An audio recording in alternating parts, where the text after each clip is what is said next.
Welcome to Fujifilm Medical Systems USA's presentation on Fujifilm CR imaging. We look forward to informing you about this exciting technology. The Fujifilm CR system will create a digital X-ray image, replacing conventional screen film chemical systems. This operation guide will provide an overview on how to use Fujifilm CR. In this first section, we'll look at CR Reader, the Image and Information Processor, the complete CR system, cassettes, imaging plates, and the Fujifilm Quick Guide. The CR system consists of two separate pieces of equipment. They are combined to make a completely functional system. This is the CR Reader. Its primary function is to electronically process the image on the CR cassette and then send the data to the IIP workstation. The reader can also be used to erase a CR IP or imaging plate when this is required. This is the IIP or Image and Information Processor. It is the other primary piece of equipment that is required to make a functional CR system. It is a multi-use workstation. The three main functions of the IIP are to enter the patient demographics, QA the image, and finally send the image to a DICOM printer or DICOM PACS. The IIP is the main device the radiographer will actually use when obtaining CR images. A complete discussion on the operation of the IIP will follow later in this presentation.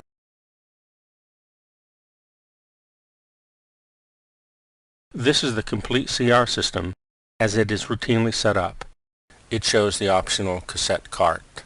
This allows a compact, fully functional setup for the CR Reader and IIP. The IIP sits on a shelf above the CR Reader. There is room for a keyboard and mouse on this shelf. On the side of the CR cart, there are two cassette holders. This is a convenient place to store the CR cassettes that are being used with the CR system.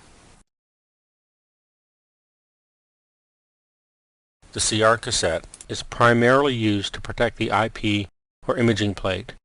The cassette is used just like a conventional screen film cassette. It is light and durable. As with a conventional cassette, proper care is required. The outside of the cassette can be cleaned with any cleaning solution routinely used in a clinical setting. We do recommend putting the cleaning solution on a towel and then using this to clean off the cassette. Do not pour the solution on the cassette and then wipe it off. There is a chance the solution will seep into the cassette and cause damage if this is done. Anytime the CR cassette is used in a wet environment like a trauma exam, we recommend placing the cassette in a plastic bag to protect it. Inside the CR cassette is an imaging plate or IP. The imaging plate replaces the screen film system used in conventional chemical imaging. When the X-ray exposure is made, a latent image is formed in the IP. The imaging plate has the ability to capture and release a much greater range of information when compared to the relatively narrow range of screen film systems. The CR cassette is placed in the CR Reader and the image is electronically processed. The IP or imaging plate is removed from the cassette.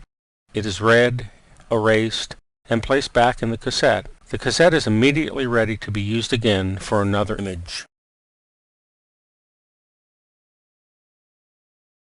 In this part of the presentation, we will discuss the CR Reader IIP workflow document. This document will describe the use and functions of the IIP workstation. An electronic copy of this will be provided for your use.